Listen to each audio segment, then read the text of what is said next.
It finally happened, and when it did, it detonated across the legal and political landscape with a force no one in that courtroom could ignore. In early January 2026, a federal courtroom crossed a line that cannot be uncrossed. Judge Caldwell, a man known for restraint bordering on legendary patience, reached the end of his tolerance, and the response was immediate, ruthless, and absolute. What unfolded was not performance, not symbolism, and not political theater. It was raw federal authority executed in real time in front of cameras, attorneys, observers, and a nation already bracing for institutional fracture. When Judge Caldwell looked up from the bench and issued a direct order to armed U.S. Marshals to remove a defendant immediately, without warning, without delay, and without negotiation, the balance of power inside that courtroom shifted permanently, and then came the shock that turned a dramatic removal into a seismic legal moment. Bail denied on the spot, freedom revoked in real time. No pause, no recess, no soft landing. Witnesses inside the courtroom described the atmosphere as suffocating. What had been scheduled as a routine pre-trial hearing collapsed into a confrontation that exposed the growing hostility between defendants who view the courtroom as a stage and a judiciary determined to reassert dominance over its own domain. Judge Caldwell's voice never rose. That detail matters. It did not need to. Authority does not shout. Authority commands, and in that moment, command was total. When the words, "Remove him now," left the bench, the marshals moved instantly, executing an order that had clearly been anticipated, prepared for, and authorized long before the confrontation reached its boiling point. The removal itself was only the surface explosion. The real detonation came seconds later when Judge Caldwell announced that bail was being revoked immediately. Not scheduled, not debated, not deferred. Revoked. Effective now. Legal analysts watching from outside the courtroom understood immediately what this meant. In federal court, bail revocation is not just a procedural setback. It is a collapse of leverage, a dismantling of defense strategy, and a psychological shockwave that ripples through every stage of a case. When bail is pulled mid-hearing, while marshals are already escorting a defendant out, the message is unmistakable. The court has concluded that this individual is no longer manageable within the system of conditional freedom. So what triggered this extraordinary moment? According to multiple courtroom accounts, the hearing opened under a cloud of tension that had been building for months. The defendant entered the courtroom with what observers described as open contempt, refusing to acknowledge the bench, whispering audibly to counsel, and reacting with visible amusement during procedural remarks. This behavior alone would have earned warnings in most courtrooms. But this courtroom was already on edge. Judge Caldwell was not encountering a first-time disruption. He was confronting a pattern. The breaking point arrived when the judge turned to address compliance with pretrial conditions. That was when the defendant interrupted, cutting off the judge mid-sentence, and declared that the court had no authority over him and that he did not recognize the legitimacy of the proceedings. The courtroom froze. Reporters stopped typing. Attorneys looked down at their notes. Judge Caldwell paused, not in confusion, but in calculation. He offered one warning, measured and unmistakable. Conduct yourself with respect or face immediate consequences. The response sealed the defendant's fate. Instead of de-escalation, the defendant turned toward the gallery and made a dismissive gesture toward the bench. That was the moment the line was crossed. According to witnesses, Judge Caldwell's demeanor shifted instantly, not toward anger, but toward finality. He did not debate. He did not threaten. He ordered. U.S. Marshals moved in, flanking the defendant before he fully processed what was happening. The removal was swift, controlled, and absolute. As the defendant was being escorted out, the judge placed his next words directly into the permanent record. He declared that the defendant had demonstrated willful contempt for the authority of the court, and that this conduct, combined with documented violations of pretrial release conditions, warranted immediate revocation of bail. The revocation occurred in real time, with the defendant already in motion toward custody. Legal scholars later described this sequence as rare, aggressive, and devastatingly effective. The bail revocation was not based solely on the courtroom disruption. Judge Caldwell cited a documented pattern of violations that had been accumulating quietly but relentlessly. Missed check-ins with pretrial services, alleged contact with witnesses despite a no-contact order, social media activity that prosecutors argue crossed into intimidation. Court records indicate that the defendant missed multiple scheduled check-ins over the previous month. Pretrial services had filed formal notices of non-compliance. Warnings had already been issued. Leniency had already been extended. And that leniency expired the moment the judge was openly challenged. The written bail revocation order, filed within the hour, contained language rarely seen in federal proceedings. Judge Caldwell wrote that the defendant demonstrated a fundamental unwillingness to comply with the conditions of release and had shown contempt for the judicial process itself. Continued liberty, the order stated, posed an unacceptable risk to the integrity of the proceedings. That sentence alone is now being dissected across legal circles because it reflects a judicial conclusion that goes beyond inconvenience or disruption. It frames the defendant as an active threat to the process of justice. According to sources familiar with the case, investigators had been preparing a bail revocation strategy for weeks. The defendant's social media activity became a focal point. Despite being ordered to limit public statements, posts continued to appear that referenced individuals believed to be cooperating witnesses. Prosecutors characterized the language as thinly veiled threats. Judge Caldwell addressed this directly in his written order, stating that the defendant's public communications reflected not poor judgment, but a calculated effort to undermine the administration of justice. Former federal prosecutors reviewing the case reached a chilling consensus. This was not a spontaneous judicial reaction.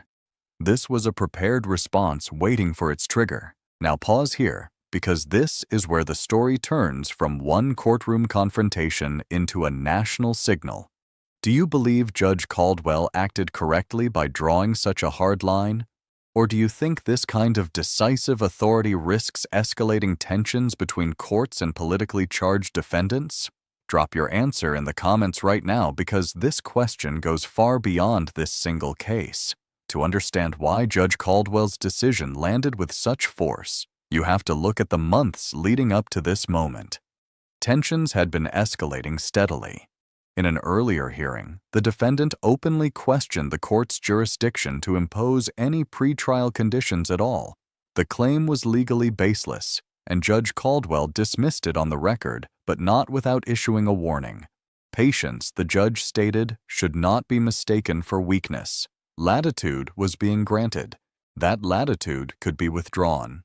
In the weeks that followed, pretrial services documented a pattern of technical non-compliance, late check-ins, incomplete disclosures, missing documentation. Individually, these violations might appear minor. Collectively, they form a narrative federal judges take very seriously. Patterns matter. Intent matters. And by early January 2026, the record was no longer ambiguous. When prosecutors filed a formal motion for bail revocation, they came armed with screenshots, timelines, and expert analysis. The hearing that ended in removal was scheduled specifically to address that motion. Judge Caldwell had already reviewed the evidence. Court security had already been alerted. Marshals were positioned with purpose.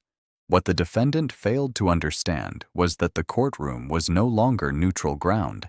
It was a controlled environment prepared for escalation. When the interruption occurred, it did not surprise the judge. It confirmed his assessment. The most striking detail from that day may be what happened next. Even as marshals closed in, witnesses say the defendant continued speaking, insisting he was being silenced and portraying the moment as persecution. Judge Caldwell responded by adding those words to the record, stating explicitly that the defendant continued to disrupt proceedings even while being lawfully removed. and that such conduct would be considered in future sentencing if there were a conviction. Observers described a mixture of shock and grim recognition. A veteran court sketch artist with more than 2 decades of experience described the moment as unlike anything she had ever seen. The judge never raised his voice, she said. He didn't have to. The authority was absolute. When the defendant attempted to turn back toward the gallery, marshals physically redirected him. The door closed, and just like that, it was over. Because what happened in that brief confrontation is now reverberating through federal courts nationwide. Legal experts are calling it a watershed moment. This was not the first time marshals removed a disruptive defendant, but the combination of immediate removal and instantaneous bail revocation is what sets this case apart. Historically, these actions occur separately. Judge Caldwell collapsed them into a single decisive ruling, backed by documentation strong enough to withstand appellate scrutiny. Former appellate judges reviewing the order noted that it was not written in haste. It was prepared, it was precise, and it was devastating. 11 pages documenting every violation, every warning, every opportunity the defendant had been given. Against that record, the chances of a successful emergency appeal are slim. So what does this mean going forward? First, the defendant now faces pretrial detention that could last months. Federal detention is notoriously difficult to overturn, especially when supported by a documented pattern of noncompliance. Second, defense attorneys across the country are already recalibrating their guidance to clients. The message is blunt. Federal court is not a platform. Defiance has consequences, and judges are prepared to act decisively when authority is challenged.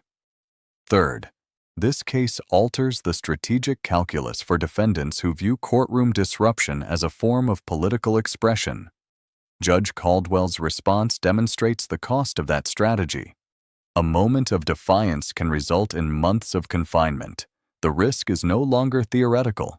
Within hours of the removal, statements from the defendant's supporters began circulating online, attacking Judge Caldwell personally and framing the ruling as persecution. Those statements are now under scrutiny themselves. Prosecutors are monitoring post-removal activity closely. Any language that crosses into threats or intimidation could compound the defendant's legal exposure.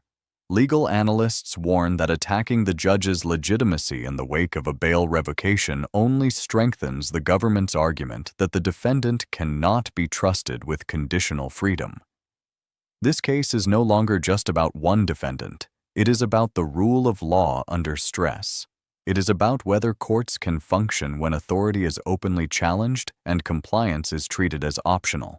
Judge Caldwell answered that question decisively. His courtroom is not a circus. His authority is not symbolic, and when pushed, the system will push back harder. So now I want to hear from you again. Do you believe this moment will deter future courtroom disruptions, or will it deepen the hostility between politically charged defendants and the judiciary? Are we witnessing the restoration of judicial authority, or the beginning of a more confrontational era in American courts? Leave your thoughts below. As of now, the defendant remains in federal custody.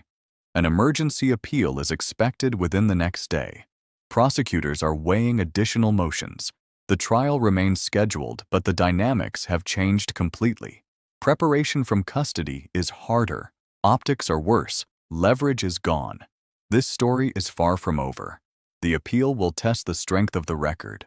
The trial will test the limits of strategy. And the precedent set in early January 2026 will shape how courts handle defiance for years to come. Judge Caldwell sent a message that echoed far beyond his courtroom. The rules apply. The authority is real. And when challenged, the response will be swift, final, and unforgettable. Subscribe for continued coverage.